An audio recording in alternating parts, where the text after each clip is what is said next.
प्रिय विद्यार्थी मित्रांनो, मी दीपाली कुलकर्णी देशमुख माझ्या विंग्स ऑफ फिजिक्स या चॅनलमध्ये आपलं सगळ्यांचं मनपूर्वक स्वागत करते।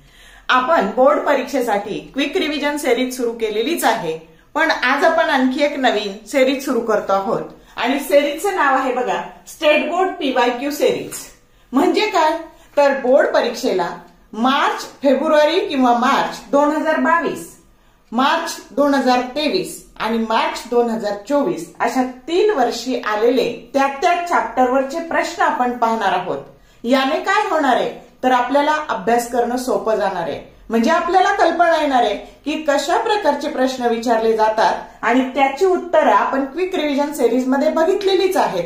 आणि म्हणून तुमच्या अभ्यासाला एक प्रॉपर डायरेक्शन मिळण्याकरता, तुम्हाला स्ट्रॅटेजी ठरवण्याकरता, खूप कमी वेळात स्मार्ट वर्क करण्याकरता आणि चांगले मार्क्स मिळवण्याकरता ह्या प्रश्नांचा तुम्हाला खूप उपयोग होणार आहे। म्हणजे आपल्याला एकदा स्वरूप कळलं की आपला अभ्यास करणं सोपं होतं, आपला पुढचा प्रवास सोयीस्कर होतो आणि कमी कष्टात आपल्याला यश चांगलं मिळतं। आणि म्हणून मी काय केलं तर तुमच्यासाठी हे असे एकत्रित 22 साली कसे प्रश्न आलते, 23 ला कसे आलते, 24 ला कसे आलते, तर हे असे आपण चॅप्टर वाईज करणार आहोत।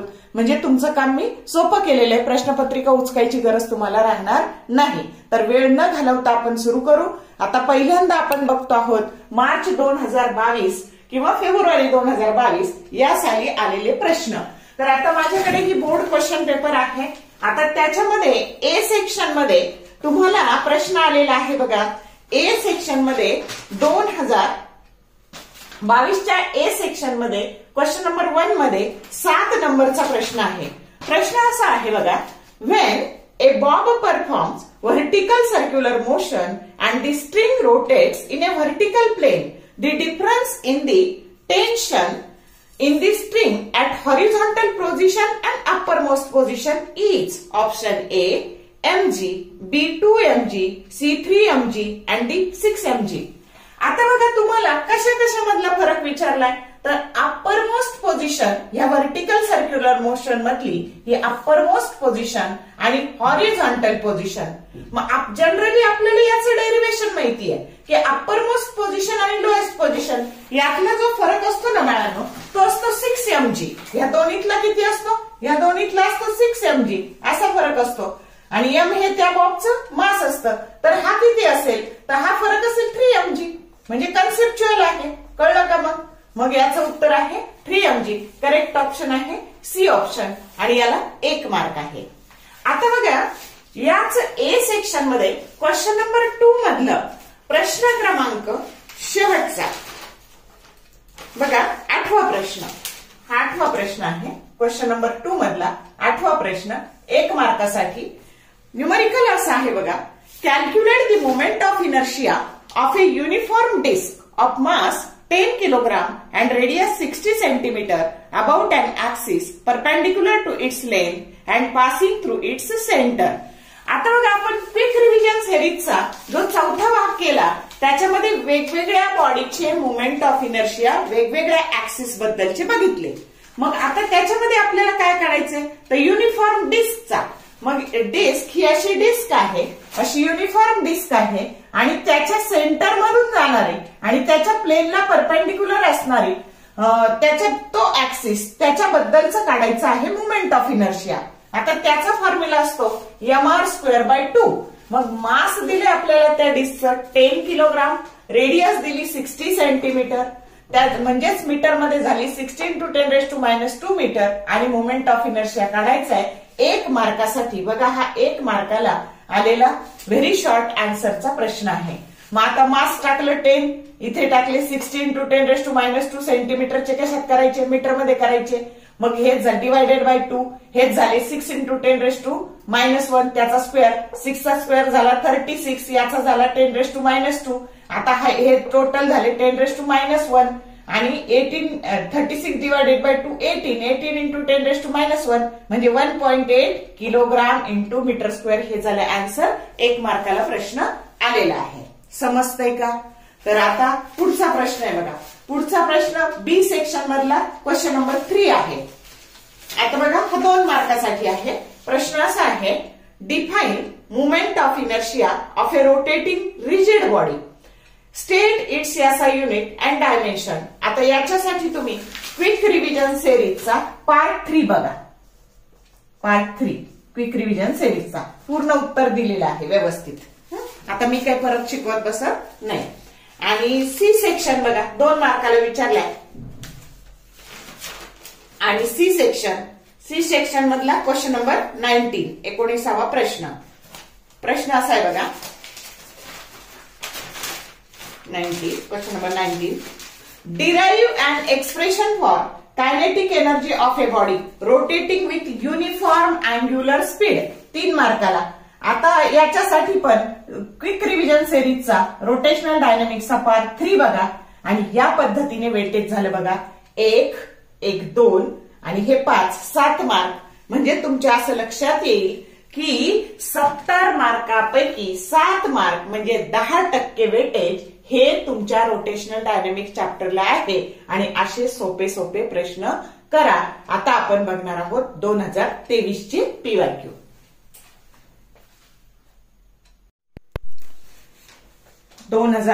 ला ए सेक्शन मध्ये जो क्वेश्चन नंबर 2 आहे त्याच्यामधला 5 नंबरचा प्रश्न असा आहे बघा की जो 1 मार्कासाठी विचारला गेलाय. If friction is made 0 for road can A vehicle move safely on this road. म्हणजे जर असा रोड आहे आणि त्याच्यावरचं जर फ्रिक्शन आपण 0 केलं तर तुमचं व्हेकल सेफली जाऊ शकेल का रोडवरून. तर नाही. आपण असं शिकलो फ्रिक्शन इज नेसेसरी इव्हिल की जर तुमचा रोड सरफेस आणि वाहनाची चाकं यांच्यात फ्रिक्शन आहे म्हणूनच तुमचं वाहन पुढे जाऊ शकतं. आणि म्हणून इथे एका वाक्यात उत्तर द्यायचंय. म्हणजे उत्तर फक्त लिहायचंय नो. एवढ्या याला 1 मार्क आहे. समजलं का. त्याच्यानंतर तुमच्या बी सेक्शन मधला प्रश्न 5वा की जो 2 मार्काला विचारलेला आहे.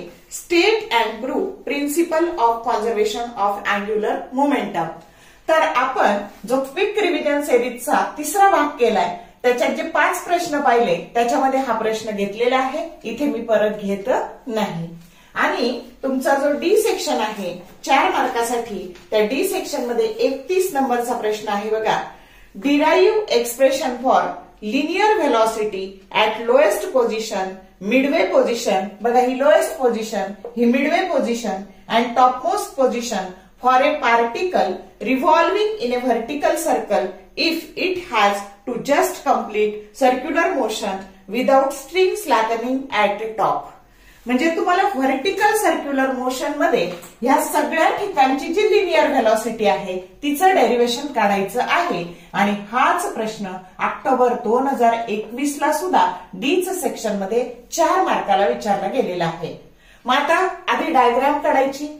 तर पुस्तकातल्या प्रमाणे डायग्राम काढायची. मी इथे तुम्हाला कळावं म्हणून सिंपल डायग्राम काढलेली आहे. तुम्ही पुस्तकातल्या प्रमाणे डायग्राम काढा. मग आता काय करायचं. डायग्राम काढल्यानंतर डायग्रामला 1 मार्क आहे. त्याच्यानंतर थोडंसं त्याचं एक्सप्लेनेशन लिहायचं. आणि या ठिकाणी तुमचा ही जी स्ट्रिंग आहे तर ती ए ठिकाणी का जाऊ शकते किंवा का स्थिरपणे राहू शकते. तर तिथे हे mg म्हणजे हे mg टेन्शन आणि TA टेन्शन यांची जी बेरीज आहे ती सेंट्रीपेटल फोर्स बरोबर असते. मग या ठिकाणचा सेंट्रीपेटल फोर्स असतो. सेंट्रीपेटल फोर्सचा फॉर्म्युला असतो mv²/r. पण या ठिकाणची जी व्हेलॉसिटी आहे हा A पॉइंट आहे, हा D पॉइंट आहे आणि हा B पॉइंट आहे. म्हणून इथल्या व्हेलॉसिटीला VA म्हणायचं mva²/r. आता अजून एक गोष्ट लक्षात ठेवायची. टॉपमोस्ट पोझिशनला बॉडी गेली की तिचं टेन्शन 0 होतं. आणि म्हणून हे TA बरोबर जर 0 टाकलं तर हे TA बरोबर 0 टाकलं हे MM काय झालं कॅन्सल झालं. आणि VA² बरोबर RG मिळालं. त्याच्यावरून VA ची किंमत मिळाली √RG. आणि तीच तुमची हायेस्ट पॉइंटची व्हेलॉसिटी आहे. VA म्हणजेच हायेस्ट पॉइंट. आणि म्हणून VH बरोबर √RG. या सगळ्याला 1 मार्क आहे. झाले 2 मार्क. आता आपल्याला इथली व्हेलॉसिटी शोधायची. बी पॉइंटची म्हणजे लोएस्ट पोझिशनची. मग आता तिथं वापरायचं कन्झर्वेशन ऑफ एनर्जी. आपण असं शिकलो की कुठेही ह्या सर्कलवर कुठेही एनर्जी घ्या टोटल एनर्जी ही नेहमी कॉन्स्टंट असते. आणि तेच वापरायचं. Law of conservation of energy वापरायचा. आणि total energy at point A that is equal to total energy at point B. या दोन्ही ठिकाणची एनर्जी इक्वल दाखवायची. मग आता total energy that is nothing but the summation of kinetic energy plus potential energy. आणि इथं पण कायनेटिक एनर्जी आणि पोटेन्शियल एनर्जी. पण अजून एक गोष्ट लक्षात ठेवायची, या ठिकाणी हाईट 0 असते कारण पार्टिकलने इथून सुरू केलं आणि इथली पोटेन्शियल एनर्जी 0 असते आणि म्हणून ही पोटेन्शियल एनर्जी 0 टाकली. आता कायनेटिक एनर्जीचा formula half M v A square A पॉइंटची आहे म्हणून potential energy mgh. H height किती आहे बघा, हे आर आणि हे आर, ही हाईट झाली 2r आणि ही झाली इथली कायनेटिक एनर्जी, ही झाली पोटेन्शियल एनर्जी आणि इथली कायनेटिक एनर्जी येणार हाफ एम व्हीबी स्क्वेअर आणि 0. आता काय केलं तर हे 2 कॅन्सल होण्याकरता आपण इथल्या इच टर्मला 2 ने मल्टिप्लाय केलं. मग हे 2 निघून गेले, हे 2 निघून गेले, पण इथं 2 आले लक्षात. म्हणजे आणि सगळ्या ठिकाणचे एम कॅन्सल झाले आणि म्हणून VA square plus 4rg that is equal to VB square. मग आपल्याला पाहिजे काय, इथली व्हेलॉसिटी व्हीबी, म्हणून व्हीबी स्क्वेअर बरोबर आता याची व्हॅल्यू इथून टाकली. काय बघा, व्हीए स्क्वेअरची व्हॅल्यू इथे आपल्याला मिळाली होती VA square that is equal to तुम्हाला मिळालं होतं rg आणि ह्या व्हीए स्क्वेअरची किंमत इथे टाकली rg प्लस 4rg, हे झाले 5rg आणि व्हीबी बरोबर मग याचं अंडर रूट घेतलं, under root of 5rg that is nothing but velocity at lowest position. समजतंय? आता आपल्याला या ठिकाणची, याला 1 मार्क आहे या सगळ्याला. आता या ठिकाणची आपल्याला काढायची लिनियर व्हेलॉसिटी मिडल पोझिशनची किंवा मिडवे पोझिशनची. मग आता परत इथली एनर्जी आणि इथली एनर्जी इक्वल दाखवायची का, ही दाखवली तरी चालती पण ही दाखवणं सोयीस्कर का, तर या ठिकाणची पोटेन्शियल एनर्जी 0 येते, कॅल्क्युलेशन सोपं होतं. म्हणून total energy at point D that is equal to total energy at point B. मग आता इथली कायनेटिक एनर्जी आणि इथली पोटेन्शियल एनर्जी, पण इथली जी पोटेन्शियल एनर्जी आहे बाळांनो mgh, तर h हे फक्त r येईल. इथं 2r येत होतं, इथं मात्र हे एकच r येणार आहे. समजलं का? मग आता हे झाली कायनेटिक एनर्जी हाफ एम व्हीडी स्क्वेअर प्लस mgr, इथे आले हाफ एम व्हीबी स्क्वेअर आणि बी पॉइंटची पोटेन्शियल एनर्जी 0 टाकली. परत multiply each term of this equation by 2, हे 2 निघून गेले, इथे 2 आले आणि हे पण 2 निघून गेले. तसंच एम सगळ्यामध्ये आहे ती टर्म निघून गेली आणि v D square plus 2rg plus v B square हे शिल्लक राहिलं. मग व्हीडी स्क्वेअर पाहिजे आहे आणि म्हणून हे तिकडे ट्रान्सफर केले, ते मायनस झाले आणि व्हीबी. आता बघा या ठिकाणी व्हीबी स्क्वेअरची किंमत 5rg आहे, ती 5rg टाकून दिली, वजा 2rg म्हणजे आले 3rg. व्हीडी बरोबर अंडर रूट ऑफ 3rg आणि व्हीडी म्हणजेच मिडवे पोझिशन आहे आणि म्हणून व्हीएम बरोबर 3rg असे त्याला पण 1 मार्क आहे. असा 4 मार्काचा प्रश्न तुम्हाला डी सेक्शन मध्ये पडू शकतो. तर या पद्धतीने 7 मार्क ही बेरीज झाली आणि 2023ला असे प्रश्न यावर विचारले गेले. मग सांगा बरं मला, खूप अवघड आहे का? हे इथं मॅथमॅटिकल दिले, हे किती सोपं आहे हा बघा. तर याचा अभ्यास 10 मिनिटात ह्या प्रश्नाचा अभ्यास होऊ शकतो का नाही सांगा मला. आणि म्हणून असे छोटे छोटे प्रश्न करा. आता आपण बघू 2024चे प्रश्न. आता आपण मार्च 2024ला कोणते PYQ आलते ते पाहणार आहे. तर ए सेक्शन मध्ये क्वेश्चन नंबर 1 मध्ये MCQ आलाय बघा. The movement of inertia of a disc of radius capital R and mass capital M about its central axis is option A mr square by 4, B mr square by 2, C mr square and D 3 mr square by 2.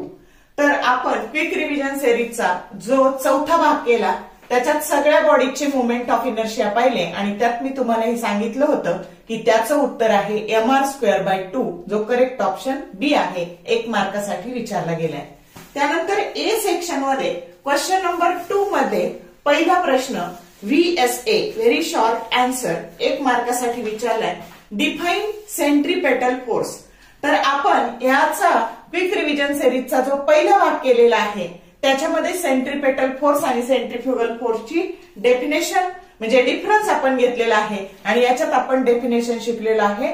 Centripetal force is force which is acting along the radius and toward the center of a circle is called as centripetal force. ही त्याची definition आहे आणि इथे along the radius हा शब्द खूप महत्वाचा आहे. असा हा 1 मार्काचा प्रश्न आहे.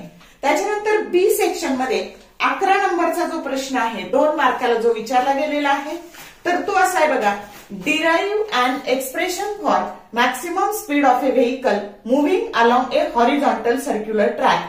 तर आपण कंपॅरेटिव्ह हे तिन्ही डेरिव्हेशन पार्ट 2 जो आहे क्विक रिव्हिजन सिरीजचा पार्ट 2 जो आहे त्याच्यामध्ये बघा, इथे आहे पार्ट 1, इथे आहे हे पार्ट 1 मधलं आहे,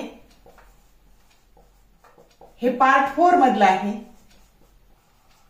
आणि हे तुमचं पार्ट 2 मध्ये आहे, क्विक रिव्हिजन सिरीजच्या पार्ट 2 मधलं आहे. तर हे डेरिव्हेशन आहे बघा की under root of V max that is equal to under root of mu s into RG 2 मार्कासाठी ते विचारलेले आहे. आणि सी सेक्शन मध्ये न्यूमरिकल आहे, दी रेडियस ऑफ ए 24 नंबरचा प्रश्न 3 मार्काला विचारला गेलाय. याच्यासाठी 3 मार्क आहे बघा. आणि अशी एकूण जर तुम्ही बेरीज केली 1, 1, 2 आणि 3 7 मार्क, 7 मार्कासाठी हा चॅप्टर आहे. तर आता बघा, the radius of a circular track is 200 metre. Find the angle of banking of a track if the maximum speed at which a car can be safely driven along it is 25 metre per second. Angle of banking काढायचं आहे. काय काय दिलंय बघा, तर radius दिलीये 200 metre, velocity दिलीये 25 metre per second आणि अँगल ऑफ बँकिंग काढायचं आहे. काय फॉर्म्युला आहे, tan theta that is equal to V square by RG. तर आता कमीत कमी तुम्हाला ह्या जो सेकंड पार्ट आहे त्याच्यामध्ये आपण हे डेरिव्हेशन केलेलं आहे. तुम्हाला जर त्याचा फॉर्म्युला येत असेल तर फॉर्म्युला करायचा, सबस्टिट्यूशन करायचं. फॉर्म्युलाला तुम्हाला 1 मार्क आहे, इथे हा 1 मार्क आहे म्हणजे 1 आणि सबस्टिट्यूशन केलं तर 3 मार्काच्या प्रॉब्लेमला तुम्हाला 1.5 मार्क सहजासहजी मिळून जाणार आहे, पुढचे कॅल्क्युलेशन येत नसले तरी. म्हणून प्रॉब्लेमकडे दुर्लक्ष करू नका. मग आता इथे टाकलं बघा, व्ही स्क्वेअरची किंमत टाकली आणि हे टाकले. आता 25चा वर्ग कसा करायचा हे शॉर्ट ट्रिक मध्ये प्रॉब्लेमचा जो व्हिडिओ आहे त्याच्यात सांगितलं की ह्या 5चा वर्ग करायचा 25. बघा 25चा स्क्वेअर कसा करायचा, तर 5चा वर्ग लिहायचा 25 आणि 2 आणि त्याच्या पुढे अजून एक डिजिट 3, 3 दुने 6, 625. म्हणजे पाठ नसेल तर ह्या पद्धतीने वर्ग कसे करायचे हे पण एक शिकवलेलं आहे तुम्हाला. मग हे झाले, कॅल्क्युलेशन केले तर टॅन थीटाची व्हॅल्यू आली 0.3189 आणि याचा टॅन इनव्हर्स पाहिला तर तुमचा अँगल ऑफ बँकिंग येतो 17 डिग्री 41 मिनिट. कुणाचं 40 येऊ शकतं, कुणाचं 42 येऊ शकतं. सगळ्या आन्सरला तुम्हाला मार्क्स मिळेल. मग हा 1 मार्क, हा 1 मार्क, हा अर्धा, हा अर्धा, एकूण 3 मार्क्स मिळाले. बघा बरं, मग तुम्हाला तुमच्या पुस्तकात जे प्रॉब्लेम तुम्ही पाहता ते खूप अवघड वाटतात, पण ते खरंच हा चॅप्टर इतका अवघड आहे का तुम्ही समजता तेवढा. आणि म्हणून जे सॉल्व न्यूमरिकल आहेत, जे टफ आहेत ते अजिबात करू नका. आलं का लक्षात? जर व्हिडिओ आवडला तर लाईक करा, शेअर करा, मित्रमैत्रिणींसोबत तुमच्या शेअर करा, कमेंट टाकायला विसरू नका. बघा, तुमचा हा चॅप्टर मी खूप सोपा करून दिलेला आहे, बोर्डाच्या प्रश्नासह केलेला आहे आणि तुमची आता मला खात्री आहे की तुमची ह्या चॅप्टरची भीती गेली असेल. आणि 7 मार्क म्हणजे 10% वेटेज आहे, 70 पैकी 7 मार्क ह्या चॅप्टरला आहे. आणि म्हणून तुम्ही नीट करा. तुम्हाला हे क्विक रिव्हिजन सिरीजचे भाग खूप उपयोगी येणार आहेत, त्याचा उपयोग करून घ्या. All the best for your study and thank you for watching this whole video. Oh,